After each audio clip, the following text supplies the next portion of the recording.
धन्यवाद सर्वांचे जे माझ्या या मानसिक आरोग्याविषयी जनजागृतीच्या प्रयत्नांना पाठिंबा देतात, लेख वाचतात, व्हिडिओ पाहतात, गरजू लोकांपर्यंत पाठवतात. सर्वांना तुम्ही म्हणाल हा काय टॉपिक, तर हाच टॉपिक आहे की कृतज्ञता किंवा आभार व्यक्त करणं किंवा ॲटिट्यूड ऑफ ग्रॅटिट्यूड.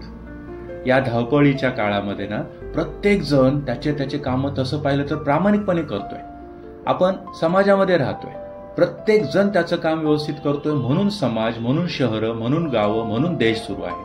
पण ही कृतज्ञता आपल्या रोजच्या व्यवहारामध्ये दिसत नाही. आपण नेहमी दुसऱ्यांच्या नावाने खडे फोडत राहतो. तर आजपासून एक नवीन सुरुवात करूया. चांगल्या गोष्टींचे मनापासून आभार माना. आभार मानण्यामुळे सुद्धा तुमच्यामध्ये चांगले मानसिक बदल घडून येतात. चला तर मग करूया एक नवीन सुरुवात. Attitude of gratitude.